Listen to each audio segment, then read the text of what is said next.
자, 오늘 이제 드디어 네 번째 시간입니다. 우리가 이 성경 구절 암송은 총 5번째인데, 한 번은 우리가, 올해 송구영신 예배 메시지를 성경 구절로 암송했고요. 또 이제 지금 구원의 길에 대한 관련되어 있는 성경 구절을 지금 네 번째 지금 나누고 있습니다. 오늘 제목은 최초의 사람, 아담과 하와입니다. 하나님께서 만드신 사람이죠. 자, 먼저 성경 말씀을 우리가 암송하는데요. 이거 하기 전에 우리 창세기 1장 27절 하나님이 자기 형상 곧 하나님의 형상대로 사람을 창조하시되 남자와 여자를 창조하시고, 창세기 1장 27절 말씀 여러분들이 암송하게 되기 바랍니다. 창세기 1장 28절 말씀이죠. 하나님이 그들에게 복을 주시며 하나님이 그들에게 이르시되 생육하고 번성하며 땅에 충만하며 땅을 정복하라. 바다의 물고기와 하늘의 새와 땅에 기는 모든 생물을 다스리라 하시니라. 예. 창세기 1장 28절 말씀. 네, 이렇게 여러분들이 좀 암송하시면, 조금 틀려도 돼요. 근데 거의 그렇게 암송하시면 되고요. 오늘 할 것은 창세기 2장 7절 말씀입니다. 여호와 하나님이 땅의 흙으로 사람을 지으시고 생기를 그 코에 불어 넣으시니 사람이 생명이 되니라. 창세기 2장 7절 말씀. 좀 쉽죠? 오늘 말씀을 암송하시면서 또 이게 또 생명이라 그러니까 영적으로 보는데, 그냥 영어 성경에는 생명체라고 이렇게 번역돼서 살아 움직이는, 그런데 그 생명체의 근원이 성령입니다. 성령 받으라 할 때 호흡과 관계되어 있거든요. 그래서 그 코에 생기를 불어 넣었다는 것은 성령의 역사가 있었다라는 개념으로 이해하시면 되겠습니다. 물론 모든 생명, 모든 피조물에도 성령의 역사가 있지만 우리는 특별하게 그 성령의 역사가 있었다라고 보셔도 됩니다. 자, 먼저 대표성의 원리를 좀 봤으면 좋겠습니다. 우리가 지금 이 창세기를 보는 것은 내가 범죄하지 않은 범죄인데 내 범죄라고 그래요. 내가 따먹지 않았는데 내가 따먹었다 그래요. 그래서 이거를 대표성의 원리라고 그럽니다. 우리가 대한민국 축구 선수가 이렇게 월드컵 경기를 나가면 내가 나간 거죠. 우리나라를 대표하니까. 그러면은 그들이 이기면 내가 이긴 거고, 그들이 지면 우리가 진 겁니다.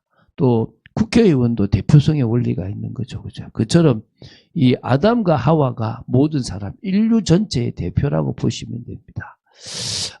그런 의미에서 그들이 선택한 것은 우리의 선택이 되고, 그들의 실패는 우리의 실패가 되는 겁니다.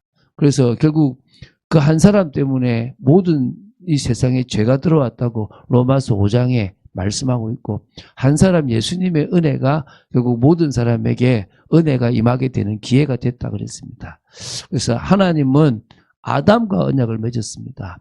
그것은 곧 모든 사람과 언약을 맺은 겁니다. 그게 대표성의 원리가 되겠죠. 그것을 기억하고 우리가 먼저 아담과 하와를 볼 수 있었으면 좋겠습니다. 아담과 하와라는 것은 성경에 나오는 영어로는 아담과 이브라고 하긴 하는데 우리는 아담과 하와라고 이렇게 번역을 하고 있고요. 우리 성경에는요. 첫 번째, 사람을 지으신 하나님입니다. 근데 그 사람을 지으시고 이름을 아담이라 그랬는데 그게 사람이라는 뜻입니다. 그러니까 아담 자체가 사람 이런 뜻입니다. 우리가 처음에 코끼리를 코끼리라 그러잖아요. 근데 코끼리도 세계에서는 우리 시조 코끼리니까 이분은 이런 이름이다라고 부를 수도 있는 거 아니겠습니까? 그것처럼 사람들 중에서 이름이 다 다르잖아요. 근데 아담은 그냥 처음이니까 사람입니다. 사람. 땅의 흙으로 지었습니다. 그러니까 우리의 성분이 다 흙에 있는 성분입니다. 그래서 우리가 땅에 묻히면 다 흙으로 돌아가는 거죠. 육체적 존재라는 부분입니다. 생기를 그 코에 풀어 넣으셔서 생명이 되었다. 생명체가 되었다.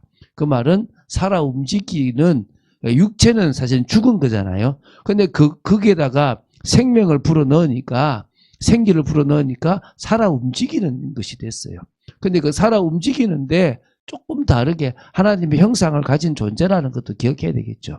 세 번째, 에덴이라고 하는 특별한 동산에서 살게 하셨습니다. 그 동산은 인류가 있는 이 지구를 대표하기도 하지만 하나님과의 관계성이 있는 곳이었고 하나님이 주신 복이 있는 곳이었습니다. 근데 사람이 혼자 사는 것이 하나님 보시기에 좋지 않아서 여자를 만드셨어요. 그리고 여자를 하와라 그랬어요. 하와. 산자의 어머니라는 뜻으로 하와인데요.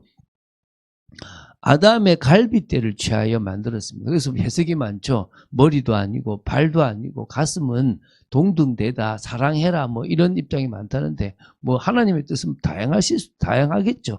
근데 중요한 것은 하나님이 남자의 갈빗뼈로. 근데 그렇다고 해서 남자가 갈빗뼈가 하나 작은 건 아닙니다. 똑같습니다. 근데 누구만 작냐? 아담만 갈빗뼈가 작다고 보시면 되죠. 여자를 본 아담의 고백입니다.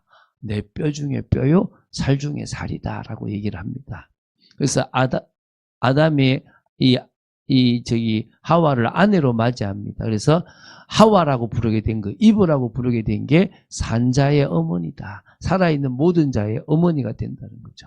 그래서 성경은요, 남자가 여자를 만나서 결혼을 합니다. 그럼 서로의 부족함을 채워주고 하나님께서 쓰시는 가장 작은 공동체가 된다는 겁니다. 그래서 사람이 혼자 사는 것이 좋지 아니하다고 창세기 2장 18절에 그래서 돕는 배필을 만드시겠다라고 생각하고 이렇게 처음부터 계획하신 거죠, 사실은. 그러면서 이제 아담에게 필요성을 느끼고 주신 거예요. 항상 사람은요, 필요성을 느끼지 못하면 그것에 대한 가치를 몰라요. 하나님은 어떨 때 우리에게 필요성을 느끼고 주실 때가 많습니다. 처음부터 남자와 여자를 동물처럼 만들어 놓으시면 안 되겠습니까? 해도 되죠. 일부러 그러신 거예요. 아내와 합하여 둘이 한 몸을 이뤘습니다. 그래서 남자가 부모를 떠나서 여러분 그래서 결혼하면요, 이 본가에도 매이면 안 되고 처가에도 매이면 안 돼요. 그냥 두 사람이 한 몸을 이루고 한 가정을 가진다는 생각을 그래야 분란이 없어요. 그리고 하나의 그런 기준, 가치관을 가지고 살아가야 됩니다. 그래서 두 사람이 벌거벗었으나 부끄러워하지 아니했다라고 창세기 2장 25절에 복음 가진 온전한 가정의 첫 모습이 그렇겠죠. 그죠? 이 가정이 무너졌기 때문에 하나님은 예수님을 통해서 교회라고 하는 당신이 남편이고 교회가 신부인 그런 것을 만들었다라고 보셔도 됩니다. 자, 어쨌든 이 아담과 하와가 에덴 동산에서 살게 되었습니다. 그래서 동방의 에덴이라고 하는 곳에 동산을 창설하셨다라고 그래요. 사람을 위해서 만드시고 사람을 거기 두셨다라고 그럽니다. 그리고 사람으로 하여금 그 동산, 에덴에 있는 동산을 경작하게 하고 또 지키게 하셨다라고 2장 15절에 나옵니다. 그리고 그 에덴은 뭐가 있냐면 축복이 있습니다.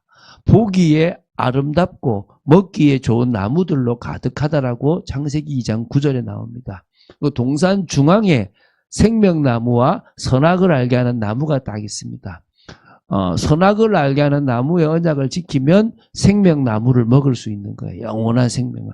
근데 그것을 먹지 않으면 그렇게 되는데 먹어버렸기 때문에 결국 뭐가 됩니까?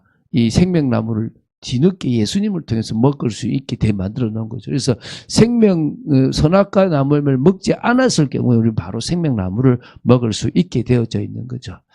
자, 그런 부분들에 대해서 우리가 좀 더 기억해야 될 줄로 믿습니다. 그래서 네 강의 근원이 있습니다. 비손, 기혼, 히데겔, 유브라데. 그 말은요, 아주 풍요롭다 이 말이겠죠, 그죠?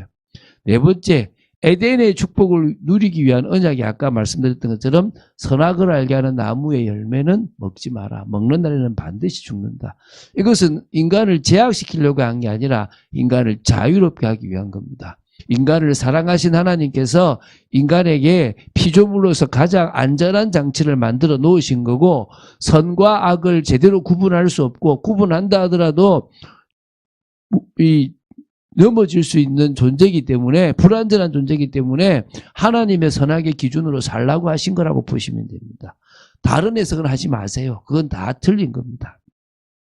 세 번째, 사람에게 주신 복을 회복해야 될 줄로 믿습니다. 하나님은 이 사람에게 첫 번째 뭘 주셨습니까?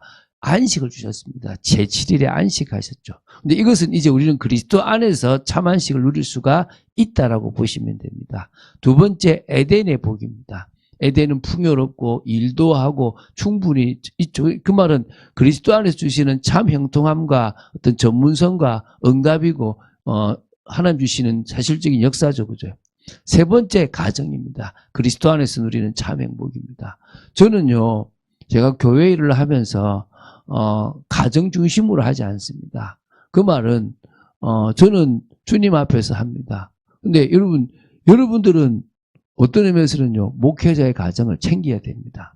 여러분은 어떤 의미에서 다른 성도들의 가정도 챙겨야 되지만 부교육자의 가정도 챙겨야 됩니다. 왜냐하면 그것은 이 교회를 위해서 내놓기 때문에 그렇습니다. 저는 주님 앞에서 그 일을 하는 거고요. 그래서 여러분들이 어느 교회를 다니시든지 그 교회는 그 교회에 이렇게 목회자의 가정, 그 성경에 보면 그렇게 나오잖아요.